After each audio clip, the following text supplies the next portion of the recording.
Hello, Oregon. I'm Mike Ducett, and I am a new host of a new show here at OCA Media, which is called Let's Talk Oregon. And the purpose of our show is to talk to the people in the Oregon community who are making differences and kind of keeping this village vibrant. And so today, our kind of theme for the show is kind of perspectives. And we're welcoming our first guest, Randy Glysch, the outgoing village president of Oregon. And our second guest in the second half of the show is going to be incoming President Phil Van Kampen. So I'd like to thank Randy for taking some time today as we kind of talk about his departure and his tenure as our village president. So Randy, as you kind of think back on your term, what would be the highlights? What experiences will you remember? So first, I was a village trustee for a couple of years before village president. But as village president, I think a couple things come to mind. Was obviously the number one thing people want is Culver's. Culver's coming, getting that finished. That was a big thing. The library, the having to move the location, all that sort of was something that the village board had to work through, and I'm glad to see it's under construction, and so that was a big thing. One of the priorities for when I started my term was housing, affordable housing, and so I'm happy that we have Habitat now doing their project, and there's been a couple others in the village off of Janesville Street that have completed. Yeah. And so I think those were a couple things, and then just two new committees that had been talked about for quite a long time. One was a sustainability committee, and then a transportation committee, and we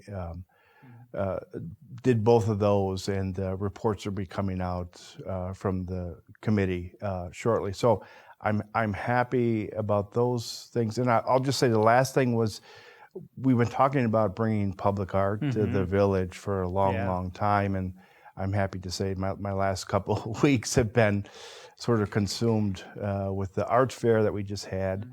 And then bringing some new public art to the village, and hopefully that's going to continue. Right, those sculptures are so fun. They are. And just fun to see people interact with those as they walk by. Right. And it's just, they definitely, and I would say it's been a tremendous couple of years for the community, really a lot of growth. And a lot of new innovations, so that's wonderful. Now, I think you would also probably agree that you served in this role in a pretty tumultuous time for the village and the nation due to the COVID-19 pandemic. So, in what ways, thinking back, did COVID challenge you as a leader? I think just being on Zoom, all the meetings on Zoom, not being in person. I'm a relationship sort of guy, a psychology background. Being in person, talking with people, interacting makes a big difference. And so we had to deal with a lot of that stuff on Zoom calls, which was challenging. But we did it. We got through it, and we did it. Yeah, no, it definitely was a challenging time. And so I think kind of a follow-up to that would be, I've noticed at least in the community and in the nation as well, I think COVID has kind of, a byproduct of that has been kind of a mistrust of public officials, and really that push for some more communication and openness from those who lead. So as you kind of think back and thinking forward too, like what are the ways do you think the village can help to kind of bridge that divide and the gaps that we see in the community as kind of a result of that mistrust? So one of the things that I did during my whole term as village president is to do a Facebook post 5 days a week since for the whole 2 years, and I think that way people knew what was going on, knew what I was up to, and I think the village too tried to be very transparent and tried to get things up on the website to let people know what was going on, get things in the Observer. And so I think we really sort of tried very hard, and I think they continue to do that so people know what's going on. Yeah, no, I agree. I remember seeing a lot of those posts, and it was a really nice communication and a good insight into the community. I know you've also reached out to the Observer quite a bit, written some pieces. I think I think those are really, really, really helpful. So has your time as village president kind of adapted or changed your view of the village itself, or the role that a village president plays? I mean, what would you like to see continue? What would you, so along those lines? Yeah, I think the biggest thing for me, and it was kind of part of my personality, is I really sort of tried to sort of be open and be out there, let people know sort of who I am. And I think people appreciate that you need to be accessible. And, as public officials, you're on almost all the time. And even when you're out in public and people have questions, you have to be gracious and listen to their concerns and see what you can do to help them. So I think that's very important. People need to know that when they have a concern that they're heard. It may sometimes doesn't always get the result maybe they want, but at least they're heard. And I think that's important to people. Exactly. What do you see as the unique characteristics of a place like Oregon? What do you think is unique to our community, and what are also some of the challenges that a village of this size, brings? I think what's unique about it is a small village. I think people are really, my impression is people are very friendly, open. I know in several of the projects that I worked on, when you ask the community for help, they're right there to help you, and I think that's important. And I don't think necessarily you would get that in a larger community. So I think people come together in a small village like Oregon, which I think is very important. It's friendly. I think, our historic downtown, there's character to it. We have good businesses. So I think all of that sort of helps. And, it's safe. I mean, I'll just sort of tell you, since I left, I've been walking, and I can walk at 4 a.m. anywhere in the village and feel safe. And that means a lot. It means a lot. So I think there's a lot of unique characteristics and good things about the village. The challenges, I think, we continue to grow. We have great schools, and so a lot of people want to come here and utilize the schools. So I think we're busting kind of our growth. The housing thing, I think, and it's something that we had to sort of deal with as well. Is how do you make things affordable? I mean, the prices of houses aren't that cheap here, and so we tried however we could with Habitat, and at the end of my term we approved Veridian, which is they're a modest price point, and so it gives people opportunities who want to come here to be able to buy a house. But I mean, that's the challenge. Anybody who wants to live here should be able to live here. Right. I think all that is a really good forward-thinking way, and figuring out how to create a community that stays vibrant, is open, and allows new people to come. The one last thing too I'll talk about that I always struggled with was raising taxes. It's always on everybody's mind.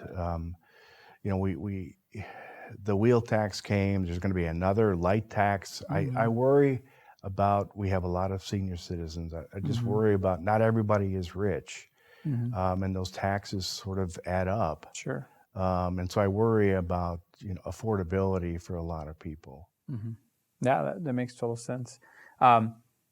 What ways do you think the village has a role, or the board itself specifically, in keeping that burden off of seniors and those of lower income folks? Like, how do you see that playing out on a daily basis? Yeah, so I mean, one of the things, we have great staff, we have great planning staff, and one of the things that even as village president, you can reach out to developers who may be interested in affordable housing that can get tax credits from the state to initiate developments in the village. So I think that's one way that we can make things more affordable. And so the staff, and also as village president, you can do that as well.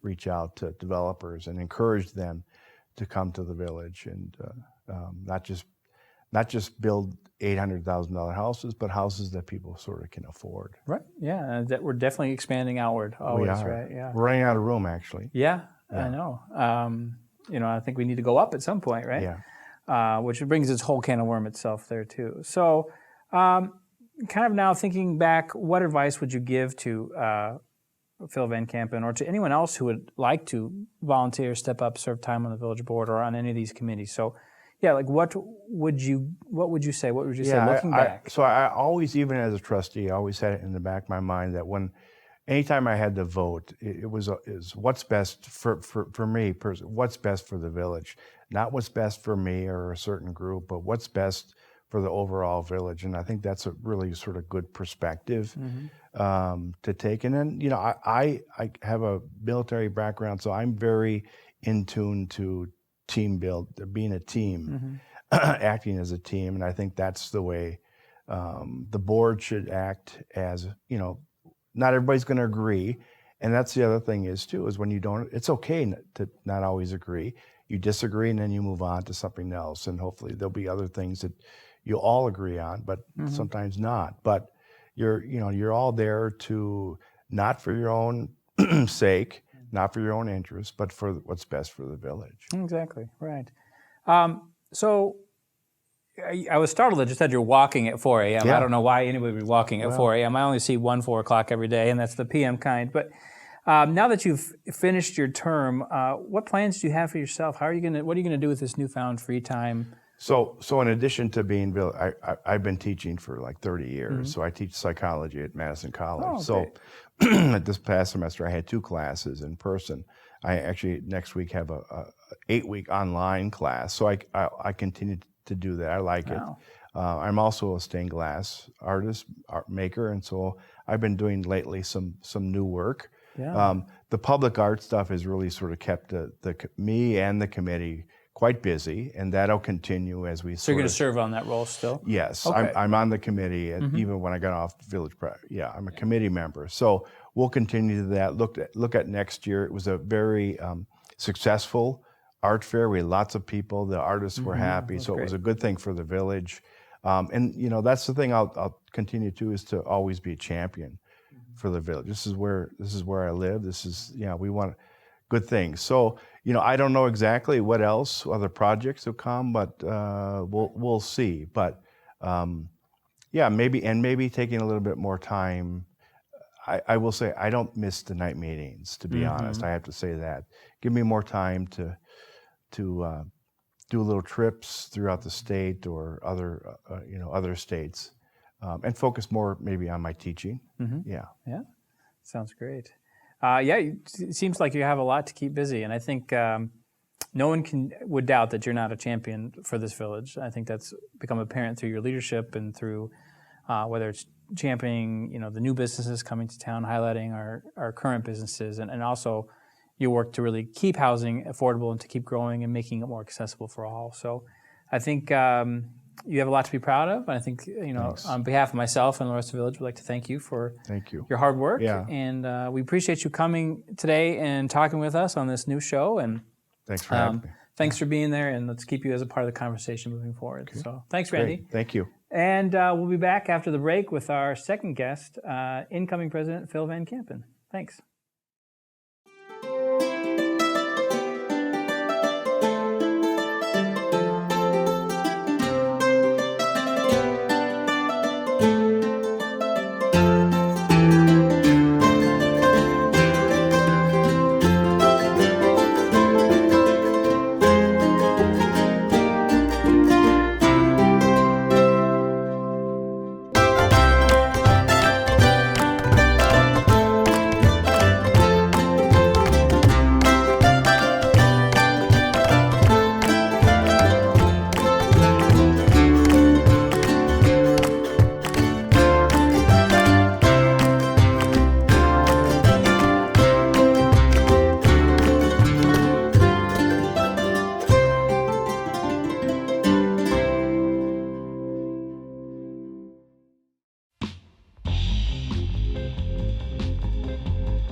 Welcome back. We have a new guest with us now. This is Phil Van Kampen, the new village president here in Oregon. And Phil, thank you for taking some time today to come out and talk with us. Thank you for having me. And again, today's episode really is focusing kind of on perspective. So we had Randy in our first segment kind of giving his perspective of his time, and now you in your new term are kind of thinking about your vision for the village and some initiatives and give an opportunity to kind of let people become more familiar with you. Sure. So my first question for you, as you step into this new role as village president, what vision or plans do you have for the village by the end of your term? What would you like to see happen in the next few years? Well, a couple of points I would make, and that one is that Oregon is, in a very traditional sense, a bedroom community. Almost 9 out of 10 residents commute out of Oregon to go to work.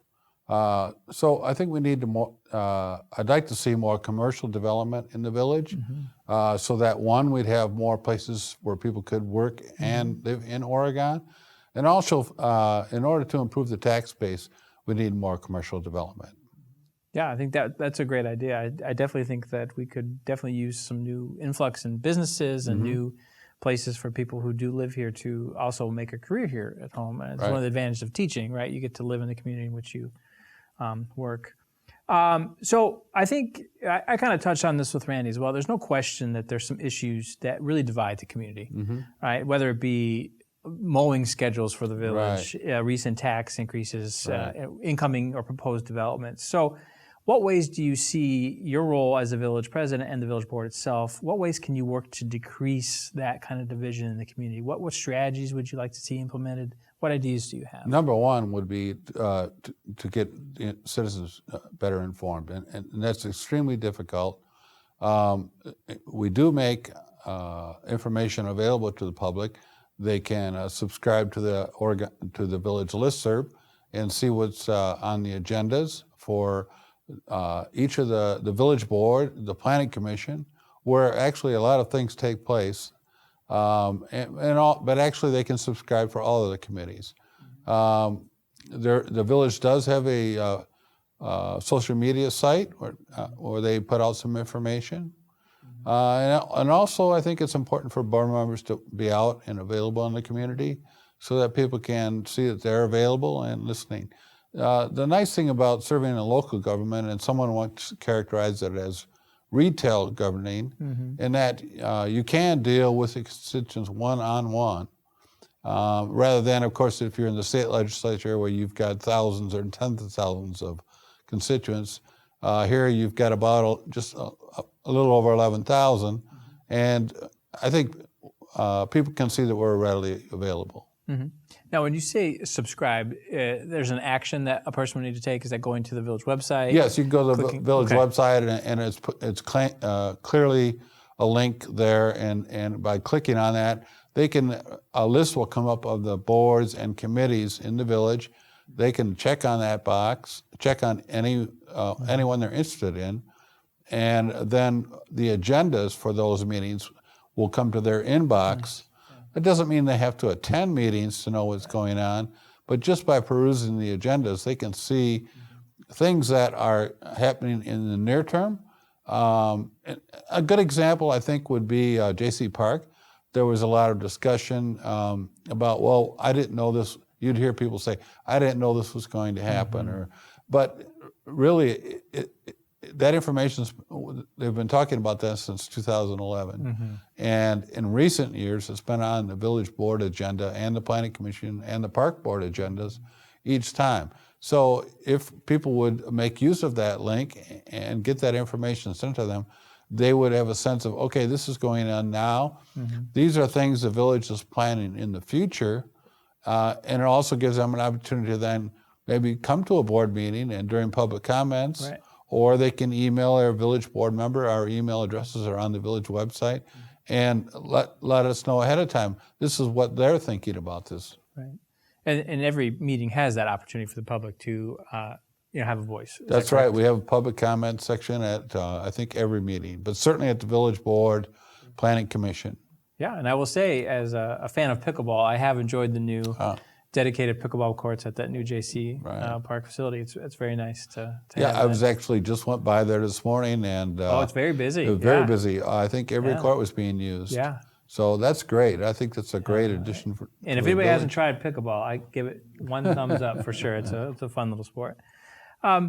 So what do you see then would be some of the unique characteristics or challenges of this community of Oregon, and from your role as the village president? Well, the challenge, as I mentioned earlier, was more commercial development. Now, the way I see us being able to make that happen would be to expand the village across Highway 14 into the 138 corridor.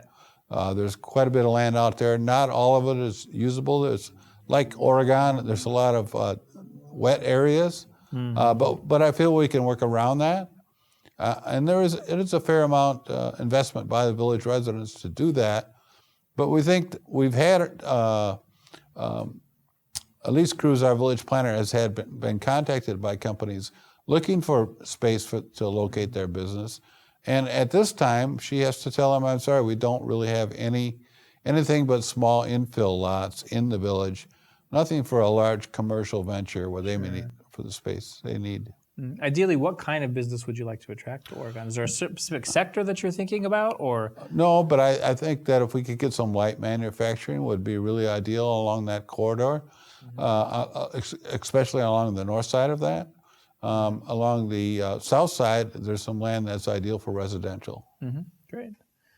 As we're talking about the subject of businesses, I would say that, Oregon has many wonderful small businesses, as well as kind of an influx of now some larger corporations. So how do you see the village board's role in highlighting these local family-owned businesses? Well, I think, one is, of course, we encourage local shopping.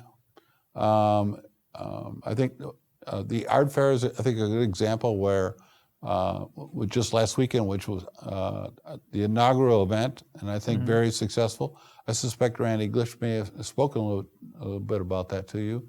But that highlighted some local artists and also brought a lot of people downtown that could patronize local businesses. So that's one avenue, is I think more local events where we not only bring out village residents, but also bring people from outside of the community just to see what Oregon's all about. Yeah, I think that sounds great. Now, people might not know you very well. What kind of do you bring to this role as a leader? What kind of specific skill sets do you have? What areas would you like people to know about you even before they come to a village meeting? Like, what makes Phil Van Kampen a great village president? Well, without getting too much detail, I'm from a very, very large family. And I like to think that accordingly I can get along with just about anyone. Before I was elected to the village board in 2022, I was a resident of the town of Oregon, and I was on the town of Oregon board for 15 years. Okay. So I've spent, over the years, quite a bit of time in local government. I really enjoy it. I think I'm a consensus builder, and I'm certainly willing to listen to the minority point of view. I really enjoy it, and I think that's half the battle. So I got to ask, though, you said a large family. How large? Well, my parents had 12 children. Oh, my gosh. My mother passed away when I was younger, and my father, like I say, in his infinite wisdom, married a woman that had 5 kids. So I have 8 brothers and 8 sisters. That is amazing. Yeah, that is a large family. Yes, there's no doubt about that. Right. I can't imagine the kind of conflict resolution skills you pick Yes, up exactly. Yeah. from living in that large of a family. Yeah. So looking forward now, what are you most excited about in this new role as village president? What would you like to highlight? Well, we really have a very young board in terms of how long they've been there. In fact, we only have one board member that's been there more than 3 years. But I think we have a very good group. We just recently appointed 2 additional board members. Tom Kirchhoff, who I'm sure you very much know him, was one of them, and then Lynn McDaniel. We have a good group. We have a good mixture of young and old. And I think they are also people that want to get things done and are willing to put the work in to make some change to build what I like to say is a superior quality of life at a reasonable cost. So we talked a lot about, with Randy, kind of this push to get some more affordable housing. Yes, here. right. So can you highlight some of those initiatives now and your role in those? Yes. We just recently approved the approximately, I think it's about 30 units out on Highway CC near near Mulligan's, and quite a bit of that is going to be below market value housing. We also have an affordable housing fund where we can help developers and builders through using some village funds. That's not the primary source, but we can participate. It is part of our strategic plan, and again, referring to the board members we have now, I think I can safely say that each of us, each and every one of them, is committed to that. We need more workforce housing, as you mentioned, places for like someone like yourself, teachers, police, fire, people in that, so that people that work in this community can also live in this community. Yeah, I think that's a fundamentally important thing for a community to have, because we become more invested in it. Absolutely. Exactly. As we move forward in this community, what do you see are kind of the next 3 big priorities? And we have affordable housing. Right. What else is coming down the pike that people are going to be aware of soon if they're not already aware Well, of? commercial development is, in my mind, the number one thing for the reasons I outlined earlier. We have the new library opening. Right, there's a new library, there's a lot going on. There'll be a new senior center, I think following after the new library. And probably I would say 7 to 9 years down the road, probably a new fire station as well. Okay. So we have some large infrastructure projects in the works, but those are important. As the community grows, and it has grown quite quickly, it becomes necessary to either upsize those things like the library or rebuild a senior center, replace that, I should say, because the current facility is outdated. Sure. Right. I think it's a fine balance of keeping the village that really local feel, and also the services that are going to need to be increased due to the population increase. So I think you have a lot of work kind of ahead of you as well as this board, and I think you're going to have to dig in and really keep that momentum moving forward. Right, and the thing about it is we have to do all that while we're managing the village debt. And right now we're about $40 million, and the village carries about that much in debt. That's, according to the auditors and such, is a very reasonable level of debt and not unhealthy. But we have to keep an eye on that, especially with these all these large, or several large infrastructure projects before us. Right.